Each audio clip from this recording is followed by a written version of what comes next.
Então, nós vimos no módulo passado acerca do processo de formação das chuvas.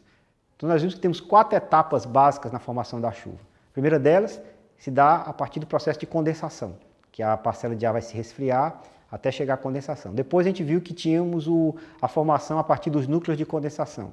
A terceira etapa era o crescimento da gotícula de ar, seja pelo processo de coalescência em nuvem quente, seja pelo processo de Bergeron em nuvens frias. E finalmente a gente teria que ter um suprimento de água vindo de outros locais, a partir do movimento da atmosfera, para poder continuar alimentando aquela coluna de ar com água.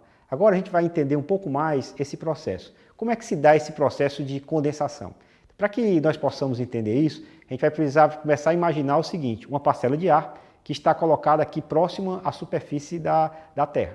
Essa parcela de ar tem uma certa quantidade de água, não está totalmente saturada ainda, ela está insaturada. Então a gente vai ter aqui essa parcela de ar próxima à superfície da Terra e por algum processo ela é perturbada. A atmosfera está instável. Depois a gente vai entender um pouco mais sobre a instabilidade da atmosfera. Mas agora vamos supor que a atmosfera está instável e essa parcela de ar tem uma perturbação. A partir desse momento que ela tem uma perturbação, ela começa a subir. Na hora que essa parcela de ar sobe, ela vai começar a encontrar um ambiente da atmosfera com pressões menores. Lembrem-se que eu falei que a atmosfera tinha uma pressão maior próxima à superfície e menor em altitudes mais elevadas. Então, quando a parcela de ar sobe e vai encontrar pressões menores, ela vai tender a se expandir. Nesse processo de expansão, e vocês lembram agora da lei dos gases perfeitos, PV igual a nRT, na hora que ela se expande, aumenta o volume e vai existir aí uma redução na temperatura dessa parcela. Então a parcela se expande e à medida que ela se expande, ela se resfria. À medida que ela sobe, ela vai se expandindo e se resfriando. E nesse processo de resfriamento, a temperatura da parcela de ar começa a diminuir e pode chegar um momento em que a temperatura da parcela de ar é aquela temperatura de ponto de orvalho que eu falei para vocês no módulo anterior. Se a parcela de ar se resfria mais do que a temperatura de ponto de orvalho, o que é que vai acontecer? Vai acontecer de que vai começar um processo de condensação. Então, para que aconteça a condensação, a parcela de ar sobe, se expande e se resfria. Aí inicia-se o processo de condensação e ao iniciar-se o processo de condensação, em seguida nós teremos essas 3 outras fases. Quais sejam as fases? A fase de um crescimento a partir de núcleos de condensação, depois disso um crescimento a partir de coalescência ou Bergeron. Para que essa parcela de ar suba, a gente vamos ter 4 mecanismos básicos para que essa parcela suba. O primeiro mecanismo básico para que a parcela possa subir é o que a gente vai chamar de um tipo de chuva convectiva. O que caracteriza uma chuva convectiva? A chuva convectiva, ela se caracteriza por que nós vamos ter uma diferença de temperatura na superfície. Então você vai ter, por exemplo, uma região onde está a superfície mais quente, um pouco mais quente, e no seu ambiente lateral, próximo, um pouco mais fria. Então essa diferença de temperatura na superfície vai fazer com que essa região onde está mais quente haja uma tendência da parcela de ar subir e nessa perturbação ela sobe, se resfria, nesse processo de subir, se resfria, condensa, chega a uma certa altitude, pode acontecer que chova e depois disso essa parcela de ar, o ar continua subindo, chega naquele nível da tropopausa que eu falei para vocês, 10 km de altura a 12 km de altura, ela começa a descer. E aí vai formar uma célula que vai começar uma célula de circulação assim. Aqui do lateral vai trazer umidade, essa água sobe, vai subindo, vai se resfriando, vai se expandindo e vai chegando na temperatura de ponto de orvalho e chove e vai ter uma chuva desse tipo. Essa característica da chuva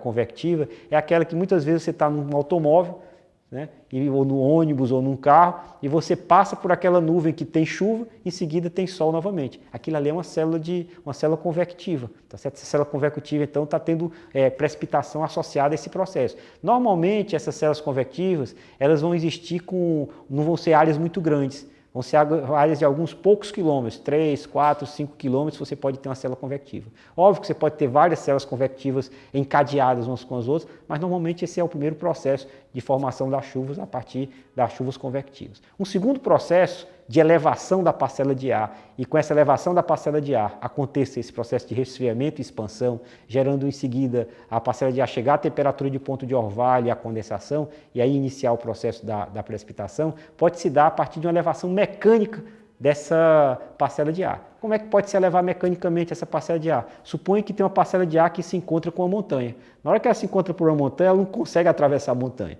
Ao não conseguir atravessar a montanha, ela vai ter que subir essa montanha.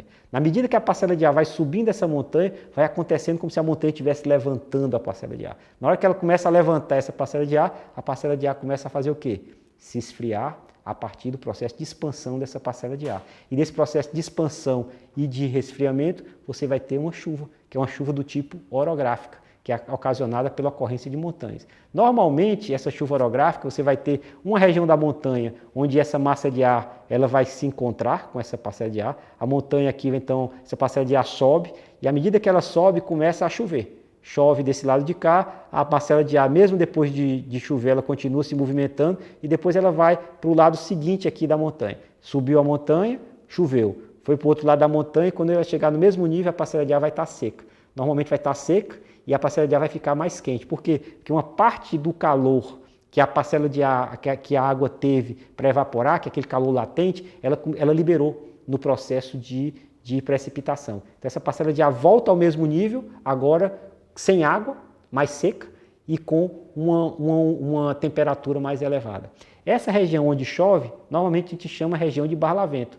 Essa região onde fica seco, normalmente a gente chama essa região de sotavento, só dá o vento seco, que fica por trás aqui desse processo todo. Então, a gente aqui no Ceará, por exemplo, a gente pode imaginar a Serra de Baturité como um exemplo de ocorrência desse tipo de chuva orográfica. Do lado de Baturité, nós vamos ter o quê? A região de barlavento, onde você vai ter uma região mais úmida. O sopé do lado de Canidé é a região mais seco, onde você vai ter basicamente o que? A região de sotavento, ventos mais quentes e mais secos. Então, esse processo de chuva orográfica, que acontece regionalmente aqui, por exemplo, no estado de Ceará, vai acontecer na Serra do Mar, no sudeste do país, do Brasil, vai acontecer, por exemplo, no Himalaia, né, que você vai ter a região da Índia e ali até Butão, onde Bangladesh vão receber aqui as águas do processo de chuva orográfica, e do lado da China, do outro lado da montanha, é um grande deserto. A gente vai acontecer isso aqui em outros desertos, em outros locais do mundo, em função, inclusive, da existência de grandes montanhas, que sempre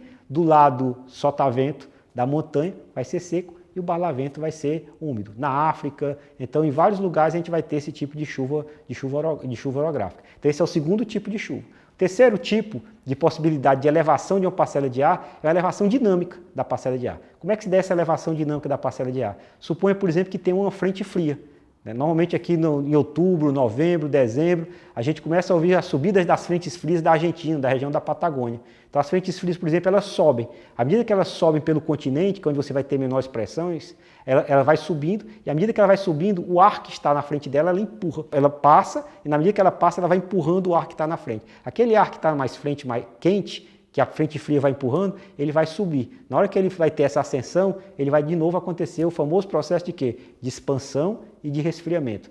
Na expansão e no resfriamento, vai acontecer a possibilidade de chegar à temperatura de ponto de orvalho. Temperaturas menores do que o ponto de orvalho, ao processo de condensação, e com isso pode-se iniciar o processo de geração da precipitação. É claro que eu tenho que observar que não basta a condensação para que haja chuva. Você se lembra que tem que ter depois o crescimento da gotícula a partir de núcleos de condensação e também o processo de Bergeron ou de coalescência para que a gotícula de água chegue ao seu tamanho crítico e que possa aí precipitar. Então, mas o processo se inicia a partir dessa condensação. Então nós já vimos 3 mecanismos. Um quarto mecanismo, tá certo, que é também dinâmico, se dá a partir da confluência de massas de ar ou de ventos. Você tem ventos que se confluem para um determinado ponto, pela lei da continuidade, se eles chegam em um determinado lugar, eles agora têm que ir para algum canto. O que é que eles fazem? Sobem. Eles se encontram e sobem. Nessa subida dinâmica aqui, pode acontecer de novo o processo de expansão, de resfriamento e, com isso, o processo de precipitação. Então, o que eu falei para vocês agora foram os 4 tipos de chuva, que são os 4 tipos de início do processo de precipitação que tem a ver com essa expansão e resfriamento da parcela de ar. Quais foram eles? O primeiro deles foi a chuva que a gente chamou de convectiva. O segundo deles, que tem a ver com diferença de temperatura. O segundo deles foi a chuva orográfica. O terceiro, frentes frias. E o segundo, essa convergência dos ventos que vai fazer com que aconteça o processo de precipitação. Então são esses os 4 tipos de chuva. Para que aconteça esses 4 tipos de precipitação e ela se desenvolva, se inicia com esses 4 tipos de chuvas, mas a atmosfera tem que estar instável. Então, o que é essa instabilidade atmosférica é o motivo da nossa próxima conversa. Obrigado.